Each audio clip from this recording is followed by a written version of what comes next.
Hi viewers, welcome to ఇంటి వంట రుచులు. ఈరోజు మనం దోసకాయ చికెన్ కర్రీ ఎలా చేయాలో చూద్దాం. యూజువల్లీ దోసకాయ మటన్ కర్రీ ట్రై చేసి ఉంటారు, బట్ ఈ స్టైల్లో చికెన్ కర్రీ చాలా యూనిక్గా టేస్టీగా ఉంటుందండి. దీన్ని ఎలా తయారు చేయాలో చూద్దాం. ముందుగా దీనికి కావాల్సిన పదార్థాలు: చికెన్, దోసకాయలు, ఉల్లిపాయ, పచ్చిమిర్చి, టొమాటో, ఉప్పు, కారం, పసుపు, garam masala, lemon, ginger garlic paste, కొత్తిమీర, ఆయిల్. ముందుగా చికెన్ని ఒక బౌల్లోకి తీసుకోండి. నేను ఇక్కడ 1/2 kg చికెన్ తీసుకుంటున్నానండి. దానికి సరిపడా క్వాంటిటీస్ చెప్తాను. ఇందులో 1/2 టీ స్పూన్ పసుపు, 1 టేబుల్ స్పూన్ కల్లుప్పు, ఒక మీడియం సైజ్ నిమ్మకాయ జ్యూస్ని వేసుకొని ఒకసారి బాగా మిక్స్ చేసుకొని ఒక 2 hours నానబెట్టి పక్కన పెట్టుకోండి. నేను ఇక్కడ ముందుగానే రెడీ చేసుకుంటున్నా కాబట్టి చికెన్ని నానబెడుతున్నానండి. లేదు అప్పటికప్పుడు చేసుకోవాలి, టైం లేదు అనిపించినప్పుడు మీరు ప్రొసీజర్ని కంటిన్యూ చేసేయచ్చు. బట్ నానబెట్టడం వల్ల చికెన్ చాలా సాఫ్ట్గా ఉడుకుతుందండి.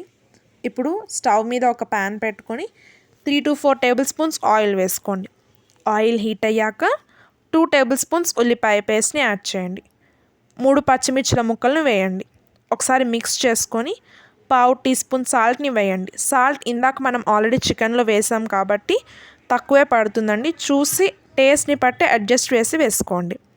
ఇప్పుడు 2 స్పూన్స్ ఫ్రెష్గా గ్రైండ్ చేసి పెట్టుకున్న జింజర్ గార్లిక్ పేస్ట్ని వేయండి. పచ్చివాసన పోయేదాకా ఫ్రై చేయండి. ఒక 4 to 5 minutes ఫ్రై అయ్యాక ఆయిల్ ఇలా బయటకు వస్తుందండి. ఇప్పుడు మీడియం సైజులో కట్ చేసి పెట్టుకున్న ఒక టొమాటో ముక్కల్ని వేయండి. మొత్తం ఒకసారి మిక్స్ చేయండి. ఇప్పుడు చిటికెడు పసుపుని కూడా యాడ్ చేయండి. ఇందులో మొత్తం బాగా మిక్స్ చేసుకొని టమాటాలన్నీ మగ్గనివ్వండి. టమాటాలు 50% మగ్గితే చాలండి, మొత్తం 100% మగ్గాల్సిన అవసరం లేదు. ఎందుకంటే మనం తర్వాత చికెన్ వేస్తాం కాబట్టి 50% మగ్గితే తర్వాత చికెన్తో పాటు మిగతా 50% మగ్గిపోతుందండి. టొమాటోస్ అన్నీ 50% మగ్గాక ఇందాక మనం నానబెట్టి పక్కన పెట్టుకున్న చికెన్ని వేయండి. మొత్తం జాగ్రత్తగా మిక్స్ చేయండి, ముక్కలు చిదురైపోతాయి. సో నెమ్మదిగా మిక్స్ చేయండి. మూత పెట్టి చికెన్ని కాసేపు ఉడకనివ్వండి. ఒక 5 to 7 minutes ఉడికాక అప్పుడు దోసకాయ ముక్కల్ని వేయండి. దోసకాయ ముక్కల్ని ఈ స్టేజ్లోనే వేయండి, చికెన్తో పాటు కాకుండా. ఎందుకంటే చికెన్తో పాటు వేసేస్తే దోసకాయ ముక్కలు ఓవర్ కుక్ అయిపోతాయి. చికెన్ ఉడికినంతసేపు దోసకాయ ముక్కలు టైం ఉడకడానికి. సో ఓవర్ కుక్ అయిపోయి స్మాష్ అయిపోతాయి. సో అది అవాయిడ్ చేయడానికి దోసకాయల్ని మనం చికెన్ వేసాక 5 to 7 minutes అయ్యాక యాడ్ చేయండి. మొత్తం ఒకసారి మిక్స్ చేసుకొని మూత పెట్టి మగ్గనివ్వండి. స్టవ్ని మీడియం ఫ్లేమ్లోనే ఉంచి కుక్ చేయండి. హై ఫ్లేమ్లో పెట్టేస్తే చికెన్ ప్రాపర్గా కుక్ అవ్వదండి.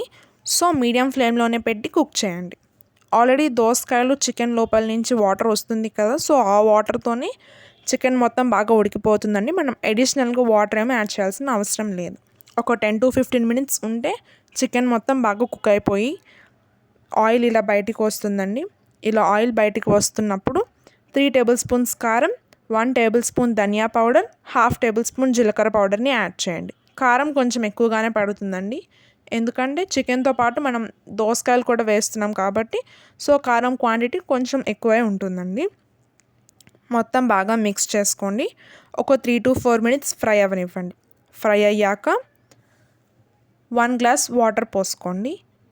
మొత్తం ఒకసారి బాగా మిక్స్ చేసుకొని మళ్ళీ ఒకసారి మూత పెట్టి 5 to 7 minutes కుక్ అవ్వనివ్వండి. మనకి కావాల్సిన కన్సిస్టెన్సీలోకి దగ్గరకు వస్తుంది అనిపించినప్పుడు 1.5 టేబుల్ స్పూన్ గరం మసాలాని యాడ్ చేయండి.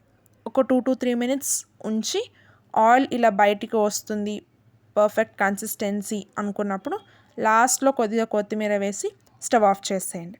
ఇంతేనండి, టేస్టీగా ఉండే దోసకాయ చికెన్ కర్రీ రెడీ అయిపోయింది. ఇది చికెన్తో పాటు వెరైటీ కాంబినేషన్స్ ట్రై చేయాలి అనిపించినప్పుడు, ఆర్ ఇంట్లో చిన్నపిల్లలు ఉంటే ఎక్కువ స్పైస్ తినలేరు అనిపించినప్పుడు పర్ఫెక్ట్గా సూట్ అయ్యే రెసిపీ అండి.